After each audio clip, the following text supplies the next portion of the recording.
Buen día, estimados estudiantes. En esta oportunidad vamos a hablar del modelo de justicia constitucional implementado en nuestro país a partir de la Ley de Reforma 20.050 del año 2005. La idea es poder determinar cuál es efectivamente el modelo que se adoptó a partir de dicha reforma.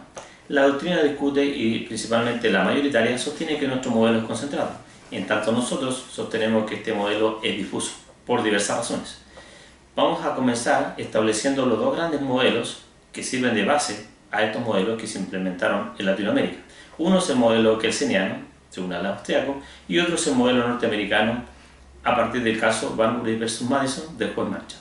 La idea es por rescatar qué elementos o características de dichos modelos hemos recogido nosotros en nuestro modelo interno, a partir de la premisa que ningún modelo es puro, es decir, no se puede calificar un modelo de concentrado o de difuso 100%, sino que, en mi opinión, se establecen elementos o características de los diversos modelos a partir del caso chileno.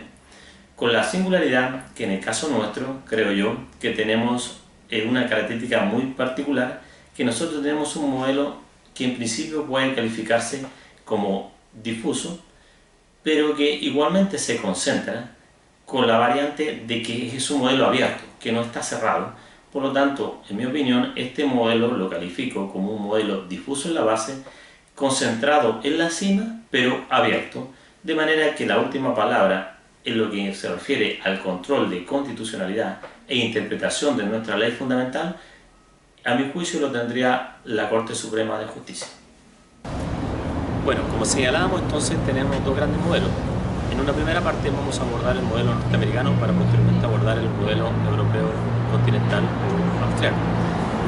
Lo primero a sostener es que en el caso norteamericano es un sistema difuso. Esto significa que cualquier juez de la República Norteamericana es juez constitucional. El modelo se basa en la inaplicabilidad que se produce respecto de una norma que es contraria a la Constitución. Cuando Marchant se ha enfrentado a una ley que contradice la Constitución, este sostiene que si decimos que la Constitución es suprema, cualquier norma que se contradiga a esta debe declararse inaplicable a partir de ese caso. Luego entonces, la norma no se aplica, pero esta no es expulsada del elemento jurídico, sino que se mantiene en un status quo. Hay que observar además que en el sistema norteamericano tenemos el precedente. Esto implica que en la medida en que el caso suba dentro del ordenamiento jurídico, es decir, que sea la Suprema Corte norteamericana la que declare inaplicable un precepto legal a partir de un caso concreto, este precepto ya no se aplicará más porque se genera el precedente, es decir, se debe estar a lo que se decidió anteriormente. Por lo tanto, la ley no es expulsada, sino que se mantiene un status quo. ¿Qué puede ocurrir? Que este sistema tiene la ventaja que tiene mayor certeza jurídica, es decir, cualquier persona que se enfrente a un juicio o vaya con una problemática, una pretensión al tribunal para que éste la resuelva, tiene la certeza de que puede consultar la jurisprudencia, es decir, cómo se han fallado casos que son prácticamente iguales, de manera de tener más o menos predecible cuál va a ser el resultado. Este sistema se caracteriza porque el efecto es entre las partes, es decir, la sentencia que se dicta en el caso concreto solamente obliga a las partes, pero en virtud del precedente tendría un efecto general, es decir, obliga a todos. Por lo tanto, acá la norma es declarada inaplicable porque es contraria a la Constitución. El segundo modelo data de 1920. Kelsen crea un guardián de la Constitución. Esto es un órgano especialmente encargado de evitar cualquier contradicción que se produzca entre las normas versus la Constitución. Así se crea el Tribunal Constitucional. El primer Tribunal Constitucional, entonces, como señalábamos, data de 1920. Acá lo que hace este órgano, entonces, es determinar que una norma que es contraria a la Constitución sea expulsada. Esto significa, entonces, que este tribunal es calificado como un legislador negativo, es decir, el legislador, por regla general, lo que hace es introducir normas al ordenamiento jurídico, en tanto este tribunal kelseniano lo que hace es expulsar las normas. Pero no se expulsa cualquier norma, sino que solamente se expulsa aquella norma que va en contraria a un principio, a una regla, a una norma constitucional. Luego entonces se trata de un modelo abstracto. Acá, a diferencia del norteamericano, el órgano es único. Solamente el Tribunal Constitucional es aquel llamado a velar por la supremacía de la Constitución. La norma ya no existe más, es expulsar de elementos jurídicos. A diferencia del sistema norteamericano, que se mantiene dentro del ordenamiento jurídico. Resumiendo entonces, estos dos grandes modelos, tenemos un modelo que es concreto a partir de un caso y tenemos el modelo abstracto. Por una parte se declara inaplicabilidad por inconstitucionalidad de la ley, es decir, se contradice en la Constitución una norma, y por otra parte se declara la inconstitucionalidad. ¿Cuál es la diferencia entre una inconstitucionalidad y una inaplicabilidad? Básicamente que la inaplicabilidad en el sistema norteamericano, como cualquier juez de la República lo puede declarar, la norma no es expulsada, sino que se mantiene un status quo. Por lo tanto, en principio genera un efecto interpartes. Pero si esta declaración emana de la Suprema Corte norteamericana, entonces tenemos un efecto general a partir del precedente o estado de sisa.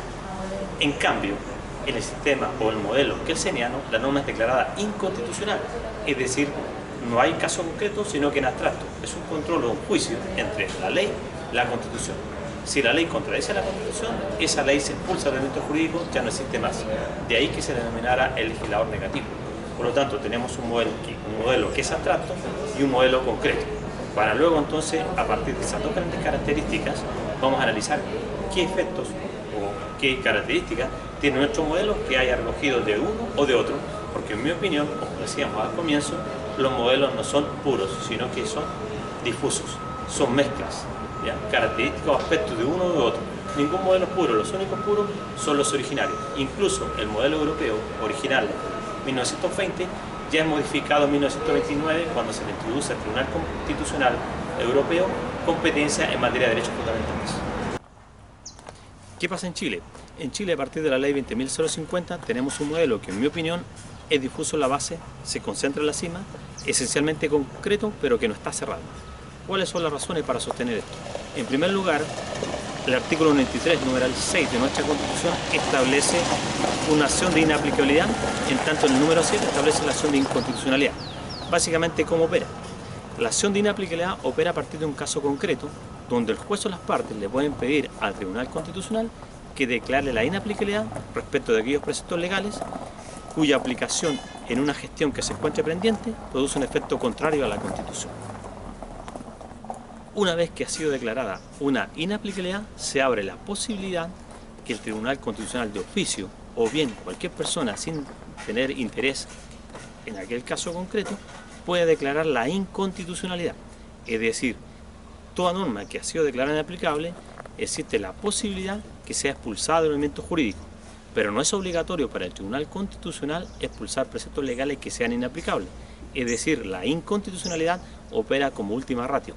Cuando el Tribunal Constitucional no puede encontrar ninguna interpretación que sea acorde con las normas o principios de la Constitución, entonces ahí se declara la inconstitucionalidad, porque es grave tener normas que sean contrarias a la Constitución entendido del Tribunal Constitucional, de tal manera que el Tribunal Constitucional lo que hace es el mayor esfuerzo de interpretar las normas conforme a la Constitución, pero en última instancia, si no logra encontrar esa interpretación que sea conciliatoria con la Constitución, ahí declara la inconstitucionalidad, es decir, la norma ya no va a existir más. Si nosotros recordamos lo que habíamos sostenido anteriormente del modelo norteamericano y del modelo kelseniano, es prácticamente algunos efectos particulares de eso. ¿Qué tiene nuestro modelo norteamericano? Cualquier juez de la República podría declarar la inaplicabilidad de un precepto legal. Lo que sucede en nuestro sistema es que el juez activo no tiene la competencia o facultad, como el juez norteamericano, de él efectuar la declaración de inaplicabilidad.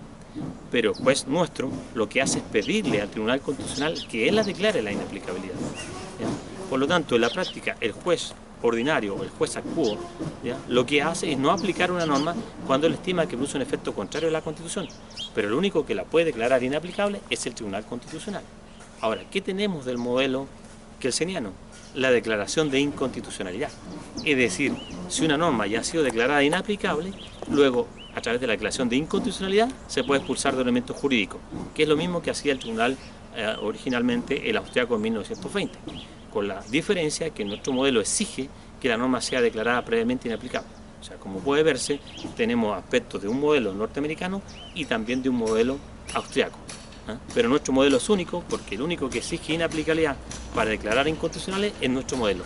En el derecho comparado solamente se piden inconstitucionalidades. Bueno, estimados estudiantes, como ya hemos escuchado, tenemos las características de los dos grandes modelos, del modelo austriaco y del modelo norteamericano. Ahora la idea es que ustedes puedan juzgar con los elementos que ya tienen si nosotros, a partir del año 2005, adoptamos un modelo concentrado o bien es un modelo difuso, o tal vez es una variante, un modelo híbrido, es decir, un modelo que es difuso en la base, concentrado en la cima, esencialmente concreto, pero que no está cerrado, sino que es abierto, y la última palabra la tendría la Corte Suprema.